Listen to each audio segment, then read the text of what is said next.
and welcome to the Motorsport Coaching Podcast, sponsored by Motivate Training and Management. This is a podcast where we talk to drivers and industry experts to help you maximize your performances on and off the track. Let's get started with today's show.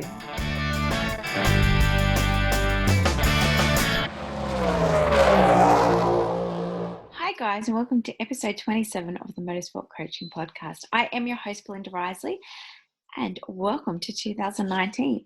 For our very first episode, we thought, why not just kick it off with no other than Mr. Todd Hazelwood.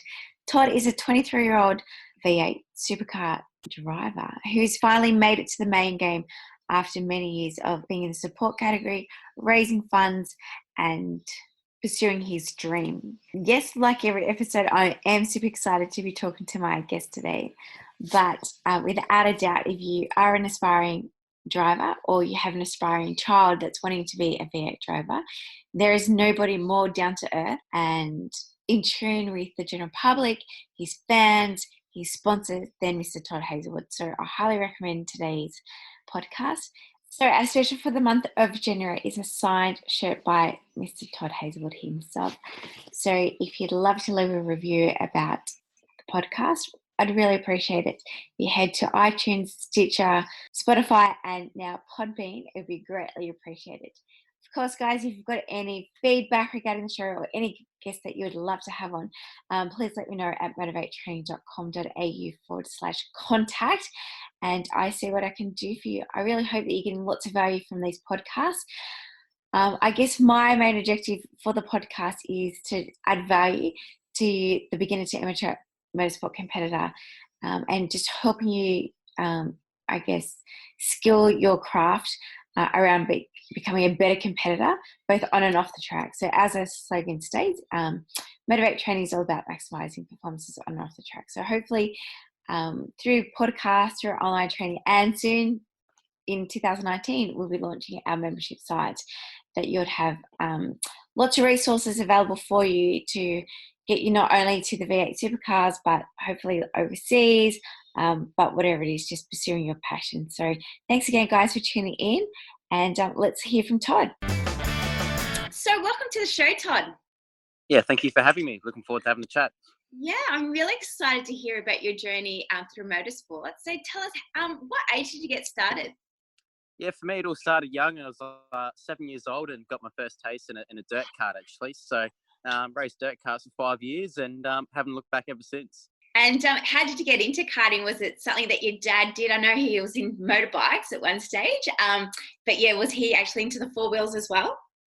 To be honest, not really. He had a strong passion for motorbikes, and growing up as a kid, he was heavily involved in desert racing. And it was actually my godparents. They actually come over one day for a state title for go-karts, and they pulled the go-kart out the trailer. And I was about 4 or 5 years old at the time, and just thought it was the best thing in the world. And that at that time was doing a little bit of super sprint stuff out at Malala in an old Falcon, and I was always at the racetrack every second weekend, basically. So always had a love for the sport, and I basically nagged Dad to the point where he brought me a go-kart when I was 7, and it's been a hell of a journey ever since. Yeah, and was it always your aspiration to race a V8, or what was your grand plan when you first started back way then? Yeah, back when I was a young kid, I was fully obsessed with supercars, and absolutely loved the V8 Supercars Championship back then, and certainly idolised a lot of the guys in the category at the time. And I think it was probably more as I started going through the ranks of motorsport and got out of go-karts and getting into Formula Ford, I really I probably had sights set at a bigger picture. I was definitely aiming to go overseas and try and make a career in the European scene. But, it's funny how things can change. And, fortunately, I've ended up living my dream being a supercar driver now. So certainly not complaining, and, haven't looked back. And did you go to Europe at all? Actually, never been over to Europe. I had an opportunity to race the Macau Grand Prix back in 2013, but it never come through. And that, I suppose, for me, there was an opportunity that I look back probably maybe wishing that I took on, but at the same time, I was just a young kid from Adelaide. I had no backers behind me, and we were trying to do the impossible at the time. So we had to be realistic about our approach moving forward, and that's why we lean towards the scene of racing in supercars. And, it's been, fortunately for me, it's been quite a successful trip so far. Yeah, so you mentioned you started out with the dirt cuts, and then at what age did you go to the Formula Fords? So I started when I was 7 and did 5 years of dirt karting.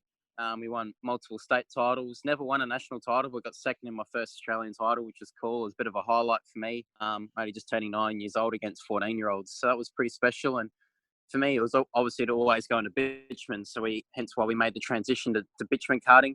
Again, we had some really good success. And then when I was 14, I got the opportunity to test a Formula Ford for the very first time out at Winton Raceway. And that was all part of a scholarship program put together with Arrow Karts, which I was a driver for at the time. So looking back at that, that was really gave me my first shot on the circuit racing scene. And yeah, it was really successful. We finished second on debut and a fully sponsored drive at Malara in the State Series, and that really helped, I suppose, put my name on the map in the open wheel racing scene. But we had to actually wait out a year. We saved a lot of money, and we did a lot of fundraising in 2011. Didn't do much racing at all to try and save up to buy a Formula Ford and make that big commitment in 2012 to go racing in a national scene. Mm-hmm. And then after Formula Fords? Yes, after Formula 4, we only did a year of the Victorian State Series, and we got an opportunity to race Formula 3 in the National Series. So that was with Artec Racing, who are an Adelaide-based team, which worked well for me because I was in my final year of school in year 12 and was doing a light mechanical apprenticeship, and that all both tied in with working at the race team and helping out wherever I could. So it was quite an exciting year. We finished second in the National Series, which is pretty cool. And looking back, Formula 3 was probably one of the best race cars I've actually ever driven. That was a really cool experience, and certainly learnt a lot from a driver point of view. Formula 3 was a great category for me. I certainly learned a lot over that course of the year. And, from a driving point of view, I certainly learnt a lot about driver technique and trying to finesse the aerodynamics of the car, and you had to be pinpoint and accurate with everything that you did. So I think that really helped me develop as a driver in that year in 2013, and that certainly helped the transition when I moved into the supercars in 2014, running in the Super 2 series. I'm just going to go back to schooling because a lot of our competitors are quite young. How did you find the balance between like high school and competing? And definitely like 12s, because I know a lot of the boys are going to year 12 this year, and so they're kind of just putting it on a bit of a back burner. Yeah, definitely. Year 12 was, all of schooling, looking back, to be honest, was really tough because there was so much time spent away from school that it was, really tricky to try and manage it all. And for me, I wanted to be successful no matter what I did. So for me, school was an important part of, trying to become a professional racing car driver, because at the end of the day, there is no dumb race car driver out there. That you need your maths, you need your people skills, you need to have business skills. So try and achieve. So, I remember back in the go-karting days, we spent, more time at racetracks than what I did at school at one point. So yeah, trying to manage the two was always tricky, and spending a lot of my recesses and lunches, trying to play catch up, all the schooling that I've missed, and all this, particularly in the later years of between year 9 to year 12, where there's a lot of study involved and a lot of exams. So trying to manage that was certainly a challenge, but it's kind of one of those things.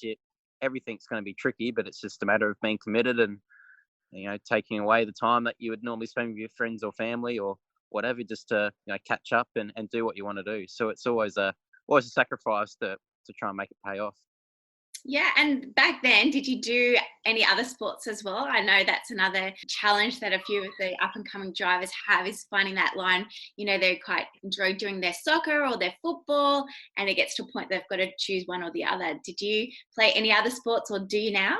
No, I don't actually play any sports now, but back when I was a kid, I loved my cricket. So started out cricket at a young age as well, and cricket worked back then in the simple days worked well because I'd play cricket on Saturday and then go racing on Sunday. But for me, motorsport was always the top priority. It was always, cricket was always just a bit of a hobby with mates, and then doing the serious stuff on Sundays. But that'll probably dried up when I got into year 8, and when I suppose the motorsport dream got a lot more serious, and cricket wasn't really a priority. So it's always been full sight set on trying to achieve in motorsport.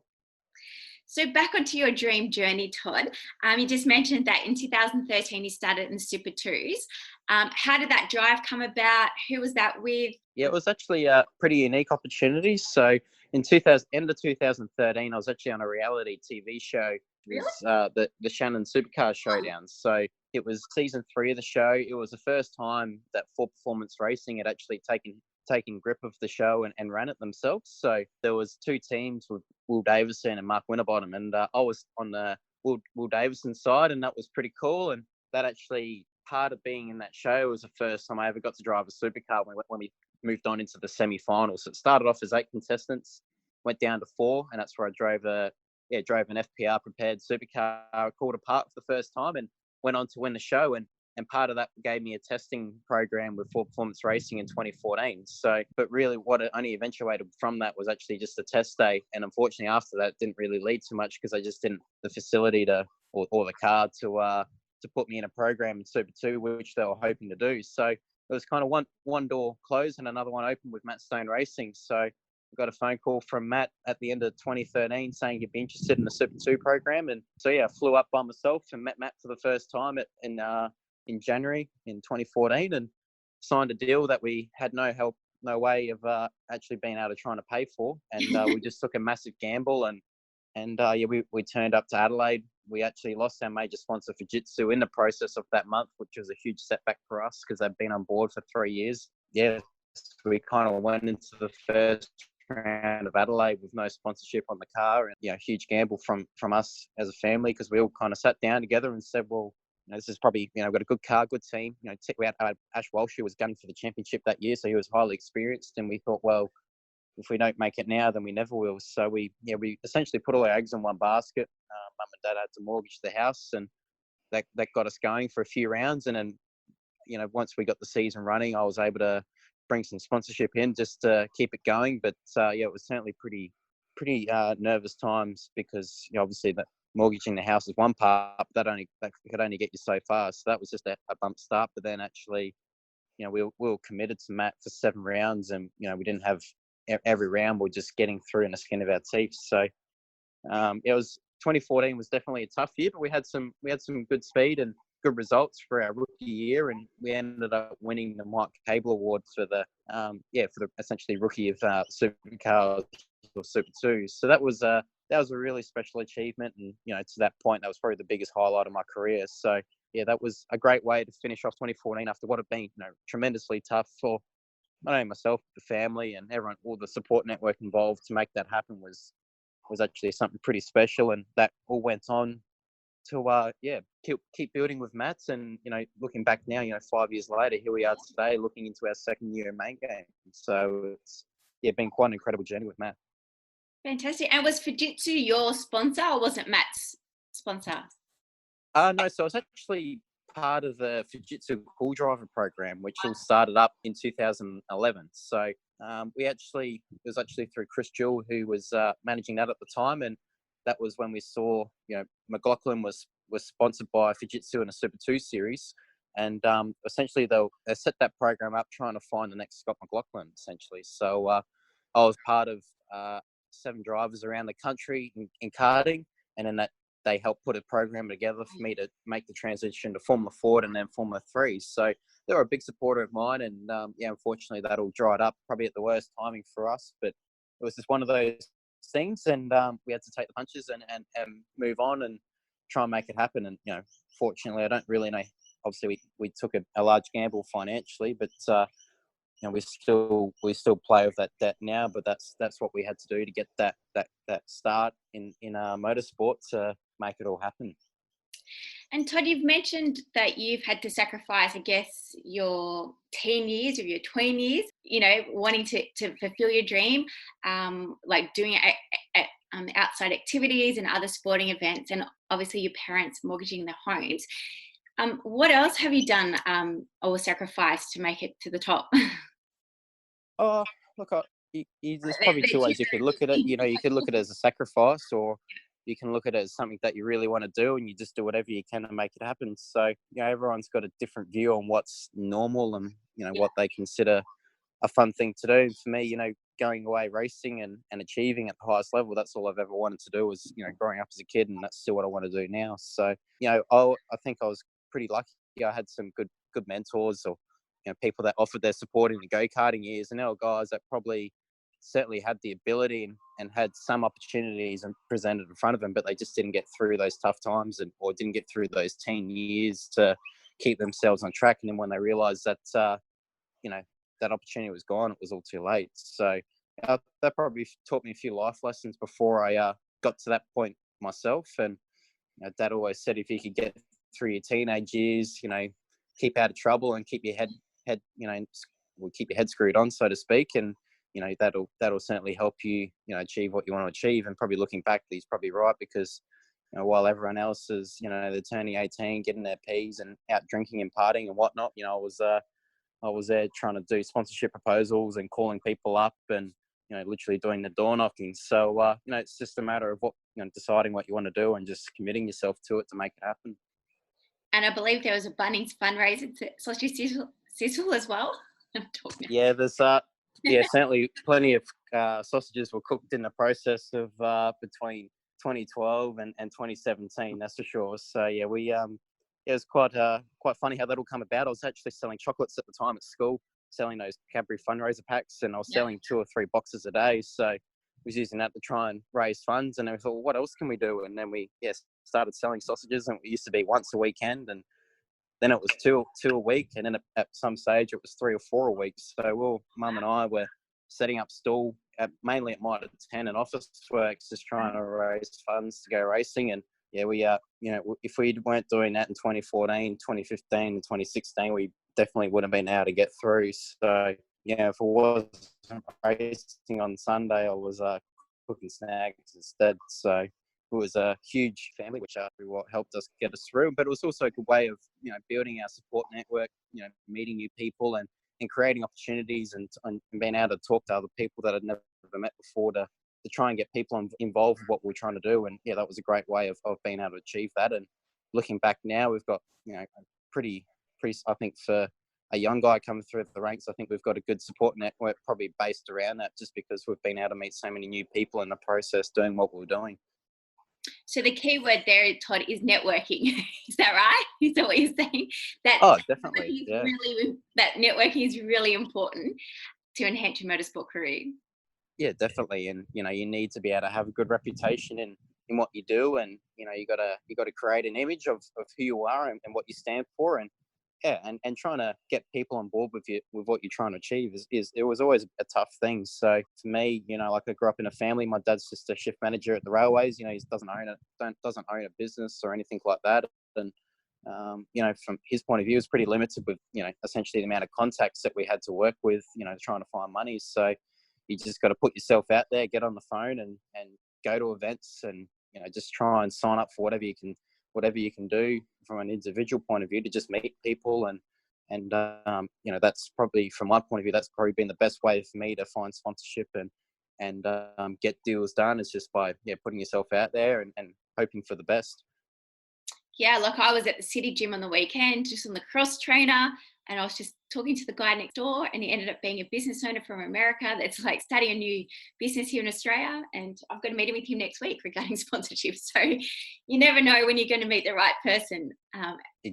But again, if I never engage in that conversation on the treadmill, I wouldn't be having that next step in a meeting with him. So I was just wanting to highlight the importance of networking. I feel like a lot of the guys were wanting sponsorship just to come knocking onto their front door, and it's a very big part of the education process of getting themselves out there and trying to, door knock if need be, doing the sausage sizzles, or whatever it basically takes to try and find sponsors.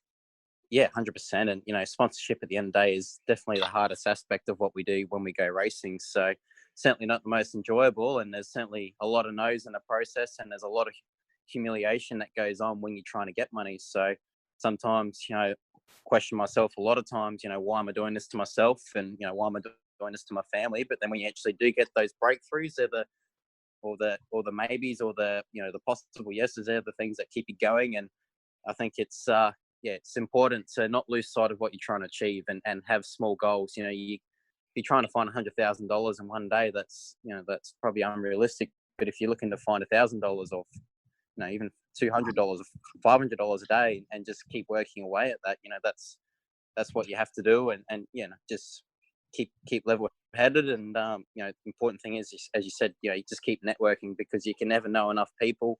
And if you surround yourself with the right people and successful people, you might just be successful with yourself if you're lucky and you take that all on board. And that was probably what I was quite lucky in 2014 to come across a man of Jason Gomersall, who is the CEO of iSeek Communications. And, here we are today in a heavily joint partnership with Matt Stone and myself and Jason, and we work closely together. So, that was just from a simple walking around, doing a track walk at Adelaide, and I didn't even know who he was, didn't know he owned a business, just thought he was a really good guy and a good bloke. And he turned around later on that weekend and said, "Oh, how about I put a sticker on the car for," it was nothing substantial, it was just a small amount, and that, that partnership started from there, and then turned out to be a major sponsor of 3 years in a row. Now, our major sponsorship in the main Supercars Championship as well. So never take for granted who you meet, and you never go off face value. You always got to look past that, and it doesn't matter what their appearance is or whatever. You just never know who you can be talking to sometimes. So Exactly. yeah, it's always a big thing when you're trying to manage sponsorship. Yeah. Yeah, well, that's a great story, Todd. Thanks for sharing that one. And how did you come across Big Mate and your relationship with them? Yeah, Big Mate's an exciting partner. So they're a GPS telematics brand, or company, I should say, and do a lot of asset tracking, and heavily involved in a wide range of markets. So they don't just do buses and trucks and taxis and whatnot with tracking vehicles and doing their programs there, but also anything from a shopping trolley to all the smaller things that you wouldn't necessarily think of. They've got something tracking that, and they've got systems in place to monitor what's going on. So it's quite an impressive brand. And from our point of view, we come across them in this halfway through 2016. Started out as just a minor sponsorship at Sandown Raceway, and got to know everyone involved, and that eventuated into being a major partnership in my championship winning year in 2017, where we won the Super 2 series together. We had a championship debut in the main game championship as a wild card, and all doing that together, we then sat down towards the end of 2017, and we inked a deal to do the Supercars Championship this season in 2018 and make that large commitment, which was really special. So considering that started out as a small partnership, eventuated into something quite significant just in a matter of months. So it's amazing what you can do when you firmly believe in the product that you're selling to someone, and for someone else to see the potential in that and embrace it and take it on board. And they've had a great partnership with us. They've been super successful with the activations that they've done at the events, and been able to generate a lot of new business, which is really exciting. So it's although we go racing and we get to put the car on the track, it is I find it very rewarding being able to put deals like that together and actually see the benefits being rewarded for the brand. And obviously they put a large commitment towards us, but then actually being able to give it back and show that the partnership works and what we have as a product is successful. So that's I get a real kick out of that, and it's good to see. Yeah, definitely one of the most rewarding parts of my role. I have to agree with you there. So obviously it sounds like, Todd, that once you've actually sustained that sponsor, and it's not just about a sticker on the car, that you've been able to nurture and grow that relationship over the time. What kind of things do you actually do with the sponsors, maybe off the track? Let's start with. Yes, it's a good question, because no sponsor is the same, and you can never have a generic sponsorship proposal, because every brand that you see, they often want something different, or they want to see something unique. And I think that's probably the biggest thing of what we do. We always try to offer an experience that's what we call a money can't buy experience, essentially, that no one else at the racetrack can be offered. Or it's not just simply giving them a ticket and getting them to turn up at the back of the pits. It's much more than that. And obviously, from a branding point of view, I look at that as the cream on top of the cake. It's certainly what you do at the track, what we call event activations. So we essentially try and sit down with the brand that we're working with. I'll use Big Mate for an example for this one, where we'll sit down with their management team or general manager and work out who are our key clients for this particular event. We're going to be racing in Adelaide. So who if we put five people together, who would best be suited to come out to that event? Do they have an interest in motorsport? are they potential clients that you haven't been able to get new business with, and we can use hot lap opportunity around Adelaide circuit to lure them in to come into the events and get them interested. And then that helps starts conversations going with a potential business deal that they may have in the line, and being able to grow that relationship at an event we find is hugely beneficial, because they 9 times out of 10 have had a fantastic time.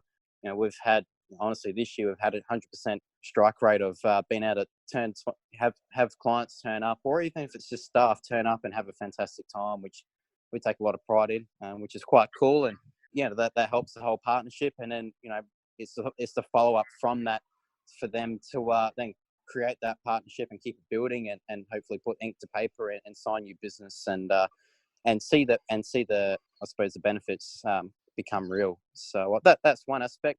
And then we also have a deal with Optus, which is quite unique as well, because we do a lot of activations leading into the events. So Optus is a very different brand to Optus to Big Mate again. So we do a lot of on-site activation. So we do signing opportunities, we do photo opportunities, we do giveaway opportunities. So what we do there is we do a money can't buy experience, where we offer tickets, a hot lap, and a VIP experience with the team. So that's probably a bit more unique, because there's so many stores associated with Optus around the country.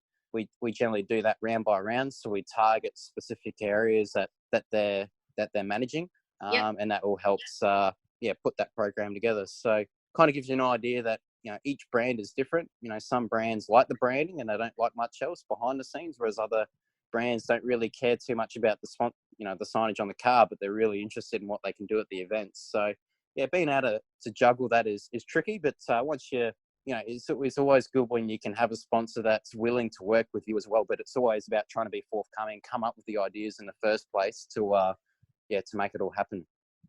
Yeah, and show them a little bit of initiative of how you can maximize their marketing opportunities as well. Yeah, 100%. And I think it's always important to never be afraid to throw out left field ideas, because sometimes you think that the most simplest idea they're well aware of when they're not.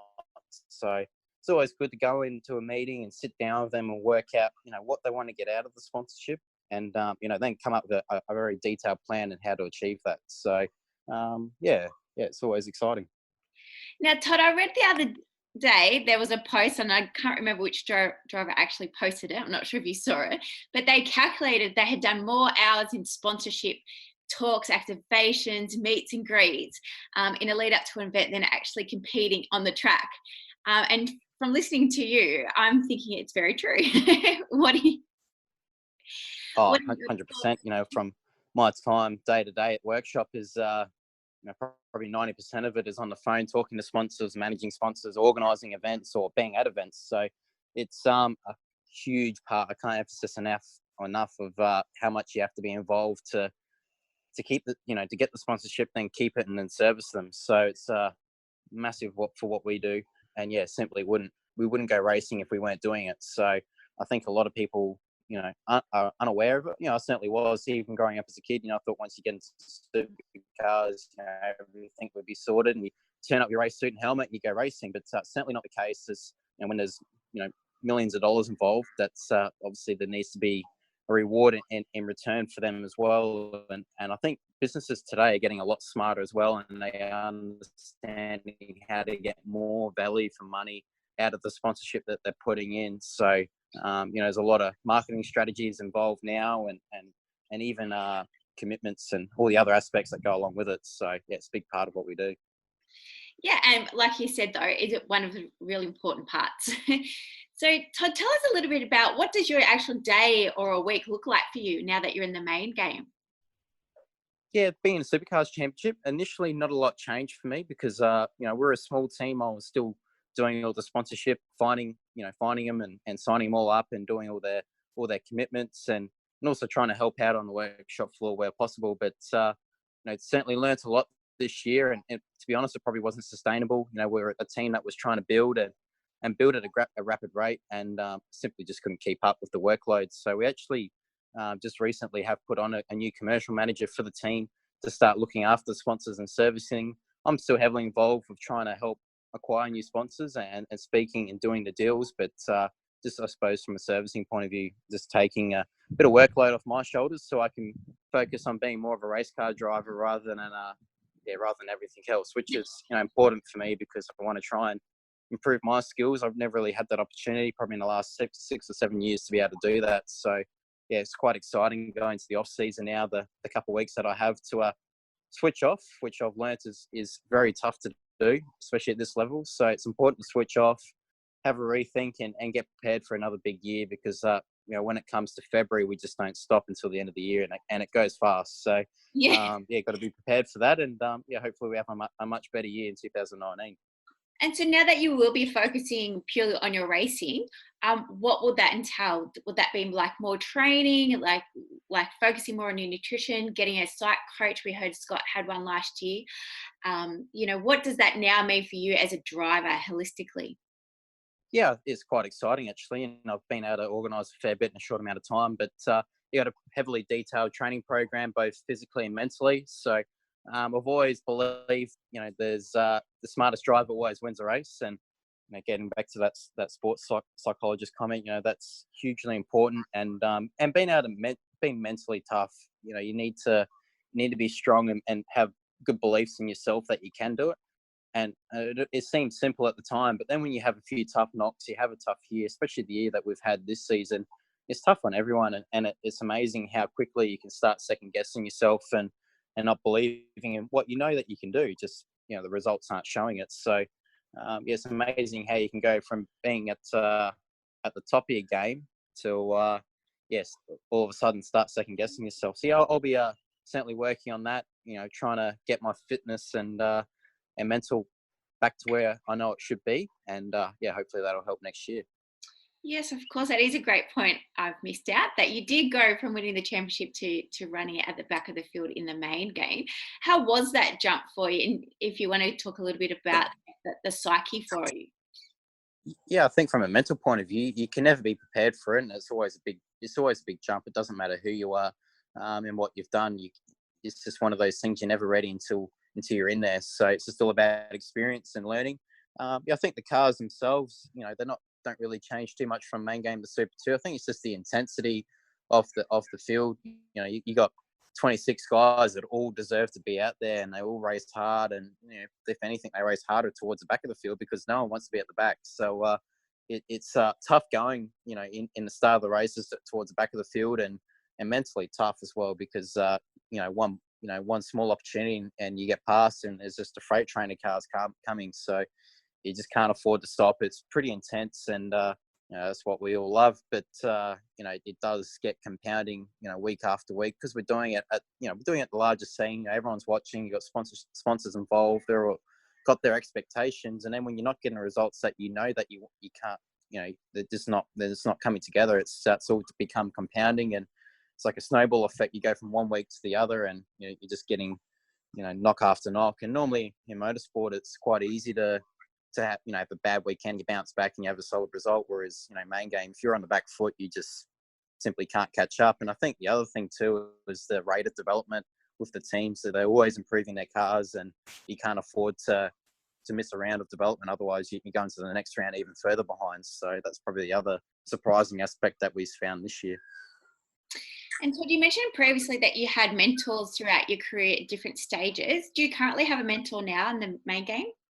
No, I haven't really had any sort of coach or trainee in supercar program, but especially in karting, it was more of just race weekend mechanics that were helping out. But there were guys that are certainly skilled and had opportunities to do great things, but just never got the golden opportunity to keep pursuing that, or for whatever reason. So certainly learnt a lot of life lessons from them growing up, and we were living out of a tent and trailer on race weekends, so certainly got to understand what they went through, and being able to, I suppose, see that from a young age gave me, I suppose, a wider perception of what to expect when I made that next transition into Formula cars and open wheel racing.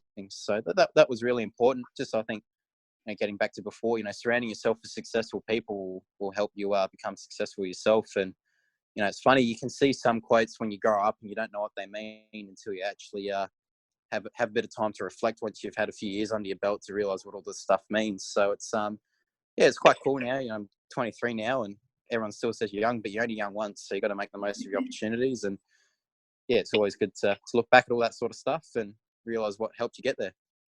Yeah, and you just mentioned about surrounding yourself by successful people. One of those successful people in your life is your wonderful sister, Lauren, who we had previously on episode 18.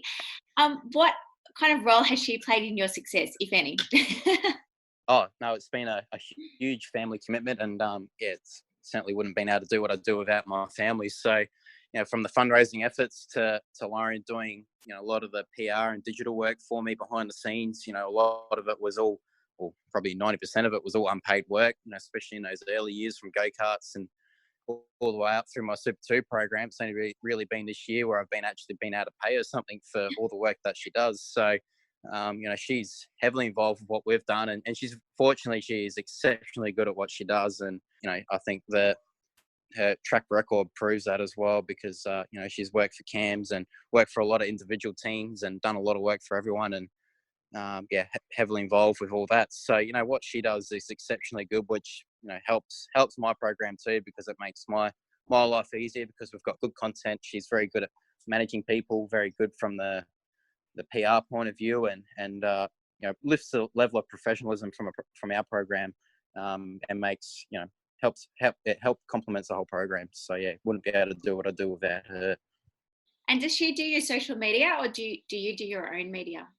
Or do you have We commercial kind of share it. So I do most of it, but on race weekends, Lauren does take over. She'll always ask me what I want to write, and she'll put it together. Just because, especially in between sessions on track, it's always difficult to even get 5 minutes to you know, put a Facebook post together. And it's certainly, you know, Facebook post certainly not a high priority when you're trying to find a tenth of a second in a car before qualifying. So it's just all about prioritizing what I need to do, and yeah, she helps me do that.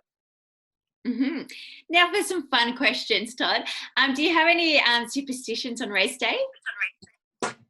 I actually used to be very superstitious, but not so much now. So yeah, not really. I'm a bit of a clean freak, so I always like to have everything clean and organised before I get in the car. So, but other than that, yeah, nothing too out of the blue.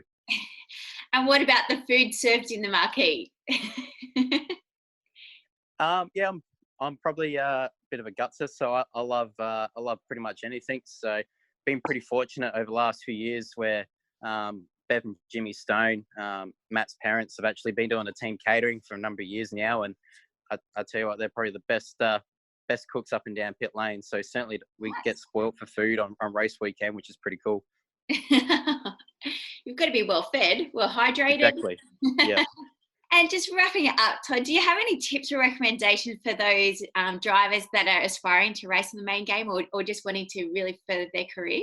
Yeah, I think for anyone, or any young listeners out there today listening, is you know, definitely don't lose sight of your dream. You know, don't ever think that it's ever too big or anything like that. You know, I was able to surprise myself in what I was able to achieve by just keep my head down and keep chipping away at it, and remind yourself what you're trying to achieve, but also set small goals, you know, along the way. Don't Obviously, it's important not to lose sight of the overall dream, because otherwise it's hard to motivate yourself, especially in those tough times, to keep going. But if you use those small goals, they're the ones that help you keep motivated, get you out of bed nice and early, and keep training and get on the phone and trying to find money. So it's all part of it. Yeah, and getting back to surrounding yourself with the right people. You know, I can't emphasize that enough.